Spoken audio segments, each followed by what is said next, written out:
السلام علیکم ناظرین، میں ہوں فرحت عباس شاہ۔ آپ دیکھ رہے ہیں YouTube channel Lahore T V, اور فیس بک پہ بھی میرے لاہور ٹی وی کے پیج پہ اور فرحت عباس شاہ کے پیج پہ یہ ویڈیو اپلوڈ آپ دیکھ رہے ہیں۔ یہ جتنا کچھ جو کچھ ہوا ہے یہ تو 75 سال کی تاریخ ہے، لیکن تکلیف کی بات یہ ہے کہ ہماری 75 سالہ تاریخ سے ہمارے اپنے لوگوں نے اس سے کوئی سبق حاصل نہیں کیا۔ یہ کچھ لوگ یہ بتا رہے ہیں، اب جو اطلاعات آ رہی ہیں کہ جی یہ جان بوجھ کے لوگوں کو، موب کو کور کمانڈر ہاؤس کی طرف جو ہے وہ لے جایا گیا، اور یہ بھی کوئی آج نہیں ہوا۔ یہ کئی دفعہ ہوتا تھا کہ گلیوں کوچوں میں نکلنے والے جو ہوتے تھے، جلوس ہوا کرتے تھے، یہ بھٹو صاحب کے وقت بھی ہوا۔ ان کو لوگ جو ہے وہ اندر کچھ گھستے تھے تو وہ سڑکوں پہ لے آتے تھے، اور کچھ سڑکوں پہ نکلنے والے جلوسوں کے اندر آگے کچھ ایسے شامل ہوتے تھے لوگ سفید کپڑوں میں، عوامی کپڑوں میں، جو نعرے لگاتے لگاتے ایسے کسی راستے پہ لے جاتے تھے جہاں پر ان کا بندوبست کیا ہوا ہوتا تھا پہلے سے ہی، ان کو باقاعدہ وہ گھیرنے کا، تشدد کا سارا۔ یہ بھی ٹیکنیک کوئی آج کی نہیں۔ اب لوگ یہ کہہ رہے ہیں کہ لبرٹی چوک میں جب یہ اکٹھا ہوا، لوگ اکٹھے ہوئے عوام، تو کسی عورت نے کہا کہ جی کور کمانڈر ہاؤس کی طرف جاؤ۔ اسی طرح وہاں پہ آگے لوگوں کا کسی کا سیکورٹی کا موجود نہ ہونا، راستے میں کسی نے روکا نہیں، مجمع کو منتشر نہیں کیا، یہ سوال بھی اب سارے لوگ پوچھ رہے ہیں۔ اسی طرح جی ایچ کیو پر اس طرح خالی دروازے موجود ہونے،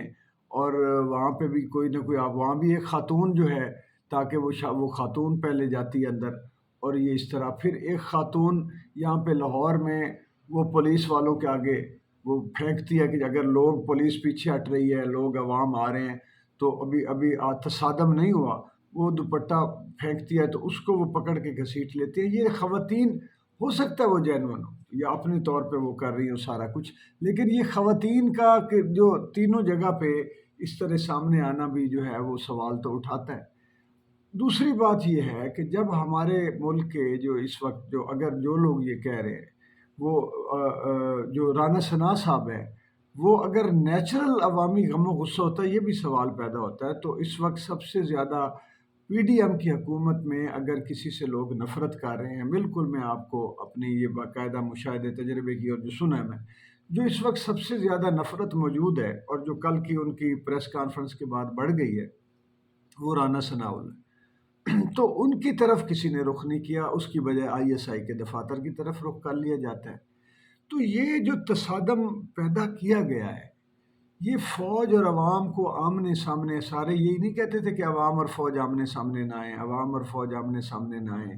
عوام اور فوج اچھا پھر جب فوجی پاس سے گزر رہے ہیں تو لوگ ان کو سوائے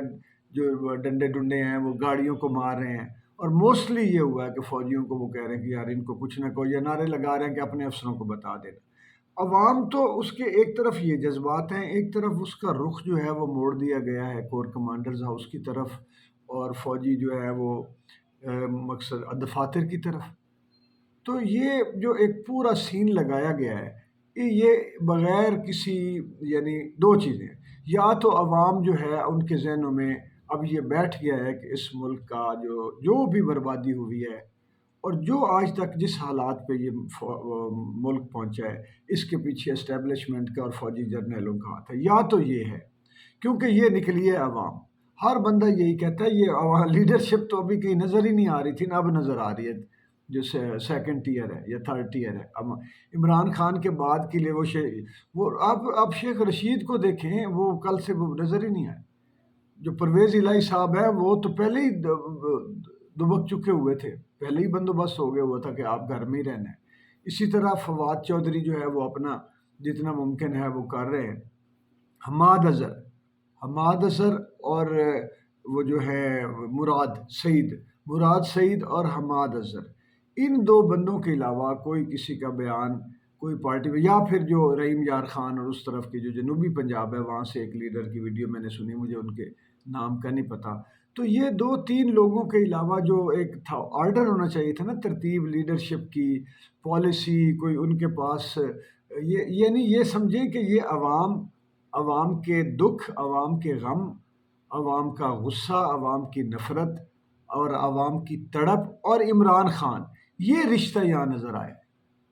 اور سامنے پھر جو نظر آیا ہے وہ عوام ساری دنیا نے دیکھ لیا کہ سامنے سے جو کچھ انہوں نے بھی ٹارگٹ کیوں اسی لیے عمران کو خاص طور پہ کہ اس کو مائنس کرنا ہے، کیونکہ ان کو پتہ ہے باقیوں کو ہم یا ڈرا لیں گے یا ہم اٹھا لیں گے یا ہم خرید لیں گے، ہم ان کو کوئی نہ کوئی فائدہ دے کے کر لیں گے۔ اکثریت تو سیاست دانوں کی ایسی ہوتی ہے، سیاست دان تو ایک ہی ہوتا ہے۔ فاطمہ جناح صاحبہ کے ساتھ وہ آخری نشانی تھی پاکستان بننے کی اور قائد اعظم کی نشانی تھی، ان کے بعد وہ سارا کچھ جو ہے وہ اسی طرح کا ان کو، یعنی کہنا مجھے تو چاہیے کہ ان کے بعد پاکستان کو مسلوب کر دیا گیا۔ اس کے بعد بھٹو صاحب کے بعد چلو بے نظیر صاحبہ آ گئی، انہوں نے اپنی ایک جگہ لے لی، تو اس بے نظیر صاحبہ کے بعد بھی سارا کچھ جو ہے وہ ختم ہو گیا۔ اب یہ ان کا ذہن یہی ہے کہ شاید عمران خان جو ہے اس کو ہم جس طرح نیب کے اس میں حوالات میں یا جہاں بھی رکھا گیا ہے،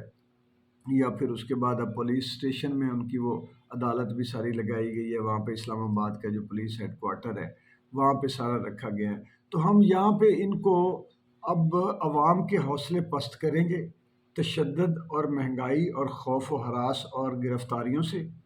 پکڑ دھکڑ سے، اور دوسری طرف جو ہے وہ ہم عمران خان کے حوصلے پست کریں گے اس کو بیمار رکھ کے تشدد کر کے جگا کے ذہنی اذیت دے کے، اور تیسرا یہ ہے کہ عمران خان اور عوام کو آپس میں بریک کر دیں گے، توڑ دیں گے، ان کے درمیان کوئی رابطہ نہیں رہے گا، تو پھر دیکھیں گے کہ کیسے نکلتے۔ عوام ہر وقت تو منہ اٹھا کے نہیں نکلتے۔ اب یہاں پہ دو چیزیں میں آپ کو بتاؤں کہ یا تو عوام کے دکھ ختم ہو جائے، یا تو عوام کو روٹی ملنا شروع ہو جائے، پیٹرول سستا ملے، بل سستے ہو جائیں، تو عوام آرام سے گھر بیٹھے گی،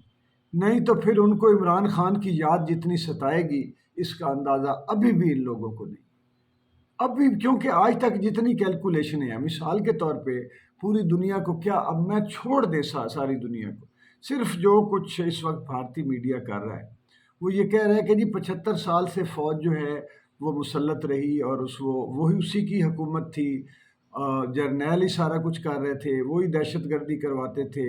وہی عوام کے اوپر ان کا جو ہے وہ کنٹرول تھا، سیاست پہ ان کا کنٹرول تھا، اداروں پہ ان کا کنٹرول تھا، تو پاکستانی عوام کا اب صبر کی انتہا ہوئی ہے تو انہوں نے رخ ہی ادھر کیا۔ یہ لب لباب ہے بھارت کا۔ دوسرا یہ ہے کہ آئی ایس آئی کے حوالے سے جو ایک اتنا باوقار اور شان و شوکت والا ایک تاثر بنا ہوا تھا، ایک گرینجر تھا، ایک جہاد کا یا کہہ لیں کہ فرض شناسی کا، سرفروشی کا جو ایک تاثر تھا، اس کو کتنی بری طرح ڈیمیج کر دیا گیا، کتنی بری طرح ڈیمیج۔ یہ پلرز جو ہے، میڈیا بکاؤ، عدالتیں پریشر میں فارغ، یعنی یہی چیزیں ہوتی ہیں نا کسی ملک کے وقار ساکھ کے لیے۔ فوج کیسی ہے، عدالتیں کیسی ہیں، انصاف کیسا ہے، لیڈرز عسکری قوت، عسکری لیڈرز کتنے وائز ہیں، اور جرنیل کتنے اسٹریٹجک قابلیت کے حامل ہیں اور لائق ہیں، وہ تاثر سارا کہ وہ تو سارا ادھر ان کا دھیان ہی پیسے کمانے کی طرف ہے، یہ تاثر پھیل گیا۔ اچھا، اس کے بعد اب آ جائیں کہ سیاستدان یہ کہ ایک طرف ساری پارٹیاں ہیں اور جس پارٹی کے ساتھ عوام ہے وہ سارے مل کے اسے کہہ رہے ہیں یہ فتنہ ہے، یہ اشارہ ہے، یہ فلاں ہے، یہ فلاں ہے، وہ اس کو فراڈیا ہے، یہ وہ دیکھیں کیسے کیسے لفظ رانا ثناء اللہ بول رہے تھے، ان کو یہ نہیں پتا کہ یہ نفرت بڑی خوفناک ہوتی ہے عوامی، لیکن ظاہر ہے کہ جن لوگوں کی ڈیوٹی ہوں یا اندر سے ہی جو ویسے ہوں تو وہ نکلتا ویسے ہی ہے سارا کچھ، یہ کوئی وہ ڈپلومیٹ یا وہ تربیت یا اس طرح کی تو نہیں ہے، ان کی تو سیاست ہی یہی ہے۔ تو یہ سارا اس وقت جو ہے سینیریو وہ بہت خوفناک ہو چکا ہے۔ اب آگے ہوگا یہ کہ آپ پکڑ دھکڑ کریں گے۔ دیکھیں ناظرین، ہونا یہ ہے کہ انہوں نے تو ظاہر ہے کہ اپنے ایجنڈے پہ چلنا ہے، رجیم چینج کے ایجنڈے کو تکمیل تک پہنچانا ہے، ورنہ ان کو نظر آتی ہے امریکہ کی طرف سے موت، یا جہاں جہاں سے یہ چیزیں جو ہے وہ انہوں نے کمٹ کی ہوئی ہیں، وہ کہیں گے ہاں جی بھائی جی بتاؤ، جس طرح انہوں نے مشرف سے پوچھا تھا کہ ہم نے آپ کو پیسے دیے، آپ نے کہاں لگائے بھائی بتائیں ہم، اس کے بعد پھر مشرف صاحب بیمار ہو گئے۔ ان کو بھی یہی ہے کہ آگے وہ کرتے کیا ہے، میں آپ کو بتاؤں، وہ کرتے یہ ہیں کہ آگے کھائی کھود دیتے ہیں اور پیچھے کنواں رکھ دیتے ہیں۔ مثال میں آپ کو دیتا ہوں کہ میری ایک میرٹ نہیں بنتا یا آپ کا کسی کا ایک میرٹ نہیں بنتا کسی ذمہ داری پر، اور وہاں پہ آپ کو بہت ساری مراد دے کر ایک اوبیس سامنے کے ظاہر واضح میرٹ کی خلاف ورزی جو ہے وہ کرتے ہوئے واضح طور پر مجھے وہ ذمہ داری دے دی جاتی ہے اور بہت ساری پھر سہولتیں اور مفادات دے دیے جاتے ہیں۔ اب ہوگا یہ کہ میں تو اس کرسی پہ بیٹھ کے کہوں گا کہ یہ میرا تو میرٹ ہی نہیں ہے، مجھے تو وزیر اعظم مجھے تو بنا دیا گیا، بٹھا دیا گیا، یا مجھے تو فلاں بنا دیا گیا، مجھے تو جج بنا دیا گیا ہے، میرا تو میرٹ ہی نہیں۔ تو وہ ایک طرف وہ ڈرتا رہے گا کہ میں کسی وقت بھی مجھے پکڑ لیا جائے گا۔ پیچھے یہ ہوگا کہ اگر اسے احساس ہو جائے، وہ پیچھے چھوڑے تو پیچھے وہ پہلے بیٹھے ہوتے ہیں اور اس کو گھیر چکے ہوتے ہیں، اس وقت تک اس کو اتنا وہ سامنے لا چکے ہوتے ہیں کہ اگر وہ ان کی چھاؤں سے، ان کے سائے سے باہر نکلے تو پھر وہ اپنے ہی قانون میں، اپنے ہی آئین میں اور اپنی عوام کے سامنے جواب دے اور وہ پکڑ لیا جائے۔ تو یہ کھیل جو ہے آگ اور تلوار کا کھیل وہ رکھتے ہیں کہ ایک طرف تلوار لے کے کھڑے ہو جاتے ہیں، دوسری طرف آگے آگ جلا دیتے ہیں۔ یا ہمارے ملک میں اس وقت جتنے بھی لوگوں کو اوپر بٹھایا گیا ہے، ان کی اکثریت ایسی ہے کہ وہ ان کو گھیر لیا گیا ہے چاروں طرف سے۔ اور نواز شریف صاحب جو ہے اگر وہاں پہ بیٹھ کر ان کے احکامات رجیم چینج کرنے والوں کو نہیں مانیں گے تو یہی ارشد شریف کا قتل ان کو یہاں پہ آ کے اٹک جائے گا گلے۔ اسی طرح یہاں پہ اندر اگر یہی جو